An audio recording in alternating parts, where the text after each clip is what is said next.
ایک حقیقی بیٹے نے اپنے حقیقی باپ پر تلوار سوت لی. ایک طرف باپ بہت بڑا صحابی اور بیٹا اسلام کا دشمن، محمد کا دشمن، کلمہ کا دشمن جب آمنے سامنے ہوتا ہے، مارکا میں آمنے سامنے ہوتا ہے، جنگ کے درمیان آمنے سامنے ہوتا ہے، اور باپ بیٹے کی تلوار کے زد میں آ جاتا ہے، لیکن بیٹے کے دل میں باپ کی محبت آ جاتی ہے، بیٹے کے دل میں باپ کی محبت پیدا ہو جاتی ہے، بیٹا حملہ کرنے سے باز آ جاتا ہے، رک جاتا ہے، لیکن ایک وقت وہ بھی آیا. اس واقعہ کو آپ دل کے آئینے سے دیکھیے، دل کے آئینے سے دیکھیے کہ باپ ابو بکر صدیق جیسا اور بیٹا عبد الرحمن بن ابن صدیق جیسا. غزوہ بدر کا مارکا سجا ہے، گھمسان لڑائی ہو رہی ہے. حضرت ابو بکر صدیق عبد الرحمن کے زد میں آ گئے، لیکن عبد الرحمن نے اپنے باپ پر حملہ نہیں کیا، ابو بکر پر حملہ نہیں کیا. ایمان اور کفر کے درمیان فرق بتلانے کی سعی کر رہا ہوں، میری بات کو سمجھنے کی کوشش کیجیے کہ غزوہ بدر کے بعد سن 8 ہجری میں جب مکہ فتح ہوا، سن 8 ہجری میں جب مکہ فتح ہوا اور عبد الرحمن ایمان کی دولت سے مشرف ہوئے، کلمہ کی دولت سے سرفراز ہوئے، تو ایک روز غزوہ بدر کا واقعہ بیان کرتے ہوئے کہنے لگے، ابا حضور آپ جانتے ہیں غزوہ بدر میں چاہتا تو آپ کی بات آپ کو نمٹا سکتا تھا، آپ کو دنیا سے بھیج سکتا تھا، آپ کو جنت تک پہنچا سکتا تھا، لیکن اس وقت آپ کی محبت میرے دل میں حائل ہو گئی. یہ واقعتاً میرے ابو ہیں، ابو بکر میرے ابو ہیں، اس محبت نے مجھے آپ پر حملہ کرنے سے باز رکھا. میرے دوستو، ایمان اور کفر کی طاقت کو دیکھو. حضرت ابو بکر صدیق رضی اللہ تعالیٰ عنہ فرمانے لگے کہ عبد الرحمن خدا کی قسم جس کے قبضے میں میری جان ہے، ابو بکر کی جان ہے، اگر تم میرے تلوار کی زد میں آ جاتا، اگر تم میرے سامنے آ جاتا، تو خدا کی قسم جس کے قبضے میں ابو بکر ہے میں تجھے ہرگز نہ چھوڑتا. یہ ہے ایمان کی محبت، یہ ہے اللہ کی محبت، یہ ہے رسول اللہ کی محبت، یہ ہے کلمہ کی محبت، یہ ہے قرآن کی محبت، یہ ہے اسلام کی محبت کہ جب باپ بیٹا سامنے آ جائے تو باپ یہ کہتا ہے کہ اگر تو میرے سامنے آتا تو تیرا سر قلم کر دیتا، لیکن بیٹا نے باپ کی محبت چونکہ کفر تھا، وہاں پر وہ کفر تھا، کفر کے لیے کچھ نہیں، لیکن اسلام کے لیے، ایمان والوں کے لیے، قرآن کے لیے، اللہ کے رسول صلی اللہ تعالی علیہ وسلم پر فدا ہونے والوں کے لیے بڑی بشارتیں، بڑی خوشخبریاں ہیں. حضرت ابو بکر صدیق رضی اللہ تعالی عنہ فرماتے ہیں کہ اگر تم میرے زد میں آتا تو تیرا کام تمام کر دیتا، چونکہ مجھے سب سے زیادہ محبوب اللہ ہے، اللہ کے رسول ہے، اسلام ہے، قرآن ہے، ایمان ہے، اس کے بعد ہی میری آل و اولاد ہے. میں اسلام کے لیے لڑ رہا تھا، اسلام کی اشاعت کے لیے لڑ رہا تھا، اللہ کے احکام کے لیے لڑ رہا تھا، اللہ کے دین کے لیے لڑ رہا تھا، قرآن کی اشاعت کے لیے لڑ رہا تھا. اس لیے اگر تو میرے سامنے آ جاتا، حائل ہو جاتا، تو تجھے میں نمٹا دیتا. یہ ایمانی قوت، یہ ہے ایمانی جوش، یہ ہے ایمانی لگن، اسی کا نام ہے ایمانی جذبہ. ابو بکر صدیق رضی اللہ تعالیٰ عنہ کا مقام بعد الانبیاء، تمام انبیاء کے بعد سب سے اولین درجہ کے انسان ہیں آپ، سب سے اولین درجہ کے انسان. حاضرین، عرض یہ کرنا ہے کہ ایمان کی حلاوت، ایمان کا لذت، ایمان کا ذائقہ، ایمان کا مزہ جب انسان کو میسر ہوتا ہے، پھر دنیا چھوڑنا آسان، گناہ چھوڑنا آسان، دنیا کے حرص و لالچ کو لات مارنا آسان، دنیا کی تما کو دل سے نکال کر پھینکنا آسان، پھر قرآن پر عمل کرنا آسان، دین پر عمل کرنا آسان، رسول اللہ کی تعلیمات پر عمل کرنا آسان، صحابہ کے پیروکار بننا آسان، ائمہ مجتہدین کے پیروکار بننا آسان ہو جاتا۔ آپ کو بتلاؤں، حضرت حذیفہ بن یمان کا نام سنا ہے آپ نے؟ حضرت حذیفہ صحابی اور پکے سچے صحابی، آپ کے والد محترم یمان بھی پکے سچے صحابی ہیں۔ غزوہ احد کا میدان ہے، حضرت یمان رضی اللہ تعالیٰ عنہ مسلمانوں کے ہاتھ شہید ہو گئے۔ وہ واقعی آپ کو یاد ہوگا کہ رسول کریم صلی اللہ تعالیٰ علیہ وسلم نے 50 صحابہ کو ایک خائی پر، ایک گھاٹی پر جمع کیا تھا۔ جب سکہ پلٹ گیا، مسلمانوں کو فتح مل گئی، کفار بھاگنے لگے، وہ 50 صحابہ اس جگہ سے نیچے اتر آئے، 40 صحابہ اس جگہ سے نیچے اتر آئے، اور کفار بھاگتے ہوئے اس راستہ سے داخل ہوئے۔ ادھر مسلمان، ادھر کفار مکہ، مسلمان بے ساختہ تھے، مسلمان یہ سمجھ چکے تھے کہ یہ جنگ ختم ہو چکا ہے، کفار بھاگ چکے ہیں۔ جو مسلمان شہید ہوئے ان کو ایک اٹھایا جا رہا تھا، جو مسلمان زخمی ہو اس کی مرہم پٹی کی جا رہی تھی، کفار مکہ جو مال غنیمت چھوڑ کر بھاگے تھے اس مال غنیمت کو جمع کیا جا رہا تھا۔ یہ لوگ پھر سے ٹوٹ پڑے، اچانک پھر سکہ پلٹ گیا۔ اس بیچ میں حضرت یمان آگئے جو حذیفہ کے والد محترم ہیں، والد محترم بیچ میں آ گئے، دونوں طرف سے تلواریں لہرانے لگی۔ مسلمانوں کو اس بات کا علم نہیں رہا کہ یہ کون ہے، یہ کون لوگ ہیں، مسلمانوں نے ہی ان شہید کر دیا۔ حضرت حذیفہ فرماتے کہ میں نے چیخ کر کہا، چلا کر کہا کہ میرے والد محترم یمان ہیں، لیکن جس وقت میں بازار اور تلواریں گرم ہو کون سنتا، کہاں تک کان میں آواز جا سکتی ہے۔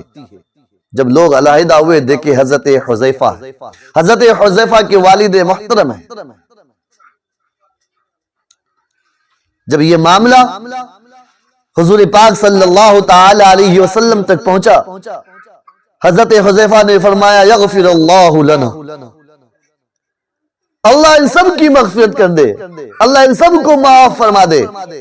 میں نے تو معاف کر ہی دیا ہے، یہ نہیں کہا کہ مجھے دیت چاہیے، یہ نہیں کہا کہ مجھے خون بہا چاہیے، یہ نہیں کہا کہ مجھے ان لوگوں سے شکوہ ہے، میرے چلانے، میرے شور مچانے کے بعد بھی انہوں نے کیوں نہیں چھوڑا۔ حضرت حذیفہ نے فرمایا کہ میں ان سب کو بے قصور سمجھتا ہوں، کہ چونکہ حالات ہی کچھ ایسے تھے، وقت لمحات ہی کچھ ایسے تھے کہ کوئی کسی کی سننے کو تیار نہیں تھا، کہ ایک باپ شہید ہو رہا اور بیٹا سب کو معاف کر رہا، ایک باپ بیٹے کی زد میں آ رہا ہے اور بیٹا چھوڑ دیتا ہے، لیکن باپ کہتا ہے کہ تو میری زد میں آ جاتا تو تجھے نہیں بخشتا، تجھے نہیں چھوڑتا۔ یہ ایمان کی لذت ہے، ایمان کا ذائقہ ہے۔ حضرت حذیفہ کے والد محترم، حضرت حذیفہ کے والد محترم شہید ہو گئے۔ آپ کو کوئی شکوہ نہیں، کوئی شکایت نہیں، نہ صحابی سے، نہ شہداء احد سے، شرکاء احد سے، کسی سے آپ کو کوئی شکایت نہیں۔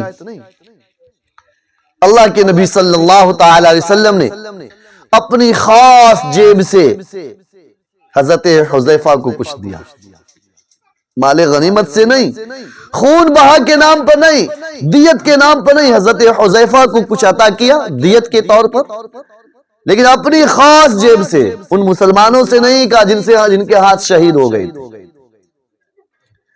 پتہ یہ چلتا ہے کہ ایمان جب سامنے ہوتا ہے، ایمان کی لذت جب سامنے ہوتی ہے، ایمان کا ذائقہ جب سامنے ہوتا ہے، تو باپ شہید ہو جائے کوئی ملال نہیں ہوتا. بیٹا سامنے آ جائے اور باپ کو قتل کرنے کا موقع مل جائے تو باپ کو بھی ملال نہیں ہوتا. حضرت ابو بکر صدیق کے معاملات، حالات سے یہی پتہ چلتا ہے. حاضرین، اس لیے ایمان کی لذت کو ہم سب کو سمجھنا ہوگا، اور یہ واقعات ہر جگہ آپ کو بڑی آسانی سے نہیں ملیں گے. بتائیے کتنا ٹھوس ایمان تھا، کتنا مضبوط ایمان تھا، کتنا پختہ ایمان تھا. ایمان کی لذت ان لوگوں کو میسر ہوئی نا بھائی. ہمارا ایمان تو اتنا کمزور ہے، اتنا کمزور ہے کہ ہم اپنے گھر پہ بیٹھے رہتے ہیں، مؤذن کی اذان پر ہمارا ایمان مسجد تک نہیں لے جاتا. اذان سن کر بھی ہم بیٹھے رہ جاتے ہیں، مسجد کے قرب و جوار میں رہ کر بیٹھے رہ جاتے ہیں. ہمارا یہ ایمان قبر سے جنت تک کیسے لے جائے گا؟ جب ایسے معاملات آئیں گے، ایمان اور کفر کے درمیان مقابلہ ہوگا، تو ہم کیسے بہادری دکھائیں گے؟ اللہ کے احکام کو کیسے پھیلائیں گے؟ رسول اللہ کی شریعت، لائی ہوئی شریعت کی پاسداری کیسے کریں؟ پتہ یہ چلتا ہے کہ ہمارا ایمان مکڑی کے جالوں سے بھی زیادہ کمزور ہے. ہم پھر حیلہ کریں گے، بہانہ کریں گے، سازشیں کریں گے، ایک دوسرے پر تھوپنے، ایک دوسرے پر الزام لگانے کا کام کریں گے. ان واقعات سے ایمان کی تازگی ہونی چاہیے، پختگی ہونی چاہیے، اور آج کے اس مجلس سے، اس پروگرام سے یہ عزم کر کے اٹھیں کہ جب بھی کبھی ایسا موقع ہو کہ ایمان کے لیے کچھ بھی گوانا پڑے تو اس کے لیے تیار رہیں گے انشاءاللہ. جان گوانی پڑے تو جان، مال گوانا پڑے تو مال، اولاد گوانی پڑے تو اولاد، جس چیز کی بازی لگانی ہوگی لگائیں گے، ایمان کی حفاظت کے لیے، اسلام کی حفاظت کے لیے، قرآن کی حفاظت کے لیے، محمد الرسول اللہ صلی اللہ تعالی وسلم کی لائی شریعت کے لیے. حضرت حسین رضی اللہ تعالیٰ نے کربلا میں اپنے ساتھ اپنے تمام کنبہ اور تمام لشکروں کی شہادت کو دے کر دنیا والوں کو یہی پیغام دیا، دنیا والوں کو یہی میسیج دیا کہ جان جاتی ہے تو جائے، ایمان سلامت رہے، اولاد کٹتی ہے تو کٹ جائے، ایمان سلامت رہے، میرے نانا کا لایا ہوا شریعت، لائی ہوئی شریعت باقی رہے، لایا ہوا قرآن باقی رہے. یہی محمد الرسول اللہ صلی اللہ تعالی علیہ وسلم کے نواسے کا پیغام ہے. اولادیں کٹ گئی، پورا لشکر کٹ گیا، لیکن لائے ہوئے شریعت محمد رسول اللہ کی حفاظت کر کے حضرت حسین نے پوری دنیا کو یہ پیغام دیا، یہ میسیج دیا ہے. کربلا کے میدان میں جب ہر طرف وحشت اور خوفناک منظر ہو، ایسے وقت میں آپ نے سجدہ کر کے، تلاوت قرآن کر کے، ہاتھ میں قرآن کو رکھ کر پورے تمام عالم کے مسلمانوں کو میسیج دیا. کچھ لوگ حضرت حسن اور حسین کو نشانہ بناتے ہیں، کچھ لوگ یزید کی وجہ سے حضرت امیر معاویہ رضی اللہ تعالیٰ عنہ کو برا بھلا کہتے ہیں. حضرت معاویہ رضی اللہ تعالیٰ عنہ پکے سچے مسلمان تھے، بڑے صحابی تھے، عالی مقام والے تھے، اعلیٰ وقار والے تھے، اعلیٰ مرتبہ والے تھے.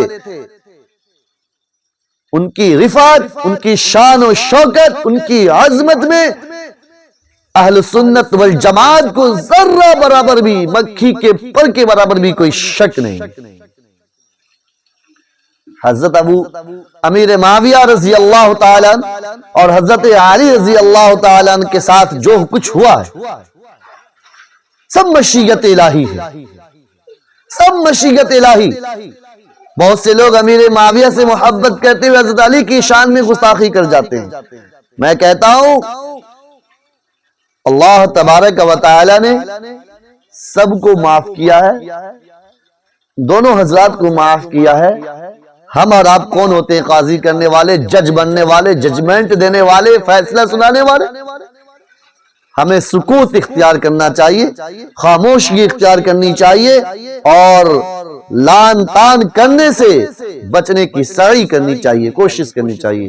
اللہ تبارک و تعالی ہم سبوں کو ایمان کی حلاوت نصیب فرمائے، ایمان کا لذت ذائقہ نصیب فرمائے۔ یہ واقعہ اسی لیے بتلایا کہ باپ اور بیٹا جب آمنے سامنے ہو تو ایمان کیا کہتا ہے، ایمان کی حلاوت، ایمان کا ذائقہ کیا کہتا ہے۔ اللہ پاک ہم سبوں کو عمل کی توفیق عطا فرمائے۔